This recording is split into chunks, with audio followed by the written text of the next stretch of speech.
ரொம்ப சந்தோஷமா இருக்கு. வெண்ணிலா கபடி குழு விஷ்ணுவோட ஒர்க் பண்ணும்போது எடுத்துகிட்ட ஒரு 3 மாதம் ஆஃபீஸ்லேயே ப்ராக்டிஸ் கொடுத்தோம். கண்டிப்பாக விஷ்ணு வந்து பயங்கர டெடிக்கேட்டான ஆர்டிஸ்ட். நானே வந்து கஷ்டப்படுற போலீஸோட சண்டை போட்டேன் விஷ்ணு வேண்டாம். ஏன்னா அந்த கதைக்கு ஒரு பொருந்தாமல் இருந்தார்.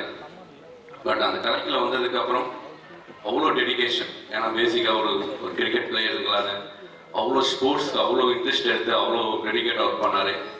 அங்கேயும் இதே மாதிரி ஃப்ராக்சர் ஆச்சு, இங்கேயும் ஃப்ராக்சர் ஆயிருக்கு. கண்டிப்பாக அந்த படம் மிகப்பெரிய வெற்றி அடையும்.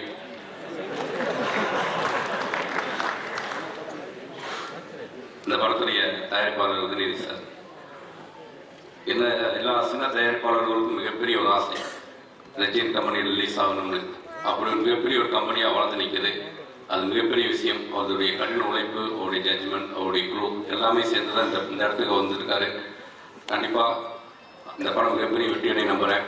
இந்த படத்துடைய ஆடியோ லான்ச் என்ன ரகுநந்தன் பிகினிங்கில் வந்து தென்மேற்கு பருவக்காட்டுன்னு ஒரு படம் ரிலீஸ் ஆகிறதுக்கு முன்னாடி அந்த சாங்கெலாம் வந்து எனக்கு வந்து காசு சார் வந்து எடிஷூட் எனக்கு போட்டு காமிப்பார். நல்ல மியூசிக் டைரக்டர் சார் நல்லா பண்ணியிருக்காரு.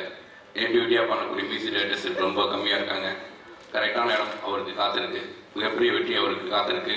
பெரிய சுந்தரபாண்டியன் மிகப்பெரிய வெற்றி. இந்த படமும் ஒரு மிகப்பெரிய ஆடியோவும் இந்த படம் வெற்றி அடையும் நான் நம்புகிறேன். பாலு சார் மிகப்பெரிய கேமராமேன். ஏன்னா அவர் நல்ல கேமராமேன்.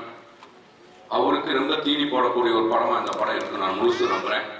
இந்த படத்தை குழு எல்லாருக்கும் என்னுடைய வாழ்த்துக்களை தெரிவிச்சுக்கிறேன்.